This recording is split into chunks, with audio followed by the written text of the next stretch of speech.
Hey everybody, I wanted to talk today about rejection and the fear of it. And this is quite an issue for many of us, and I can certainly relate to it myself. And it could be the fear of being rejected by a boyfriend, by a work colleague, by an industry. And it really amounts to sort of feeling a loss of some kind. And it can really hold us back, just the mere fear of it. And it almost goes back to tribal times when we needed to feel accepted, to have a sense of status and connection with people. And so these next 5 tips are going to help you deal with rejection. Step 1, start at the beginning.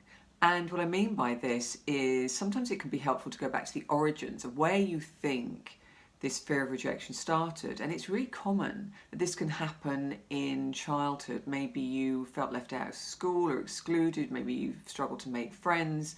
Maybe your home life wasn't great. But go back and imagine an experience you had when you were younger, but go back as the older you and almost reassure the younger you that with all your experience today and the knowledge you have today, that younger you is going to be okay. I know that might sound a bit odd, but when we do that in a relaxed state, it can actually provide some reassurance for that reactive part of ourselves, which is often an old pattern match, if you like, of a younger you when you experienced rejection, and can actually help you feel more soothed when you're moving forwards. Step 2 would be just check that you're not creating a self-fulfilling prophecy. If I have had an experience, say, that my last boyfriend rejected me, and then I have a new boyfriend, and I have a fear that he's going to reject me too, and then I start to seek out all the different signs that he might be rejecting me, and then react to those as if I am being rejected. And then, of course, that has an impact on my behaviour and the response I get from my boyfriend. So we have to make sure that we're not creating really a self-fulfilling prophecy, if you like, and look for the differences between our past experience and what lies in front of us now. And sometimes it can be helpful to sort of almost doubt ourselves in that we are that sure that we know we're being rejected, because just to break down that line of thinking can help you move forward with a bit more curiosity and open-mindedness. Number 3, be very clear on how you want to feel. You know, it's really interesting because often in a therapeutic sense, and I've certainly done this myself, you know, we can all talk about what we don't want to have happen, but really we need to focus on what we do want to have happen. I could keep saying, well, I just don't want to feel rejection. I don't want to feel fearful. But actually, what do I want? Do I want to have more self-belief? Do I want to feel more self-assured?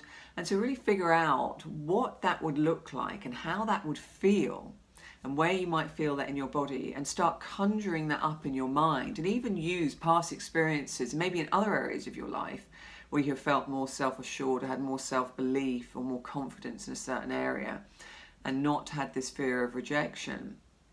And bring that into the fore and imagine yourself in the future in this area where you are struggling with the fear of rejection, but see yourself in that new version of a future you. Step 4, face your fear. Very often, if we're fearful of something, we can sort of avoid looking at the absolute extreme of what would happen if I was rejected, because there's the fear of what we'll feel if we're rejected, when actually you'll probably find when you go to that extreme and think, well, what's the worst possible outcome? And work your way back and see, well, how would I handle that if that were to happen? You may actually find that you will be okay, and that you have the resource and skills to actually find another way forward. And just looking that fear in the eye can be therapeutic and take the intensity out of the feeling. Step 5, inoculate yourself against rejection.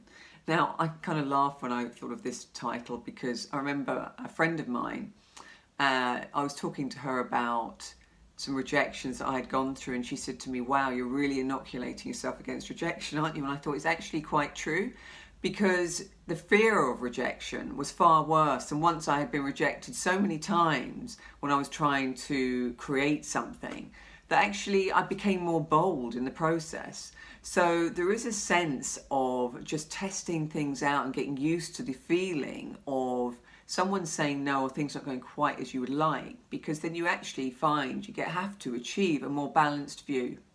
So I hope these tips were helpful.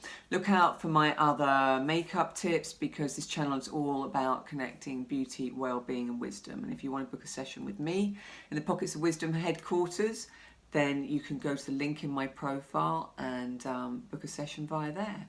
Anyway, I hope to speak to you soon and look forward to hearing any feedback.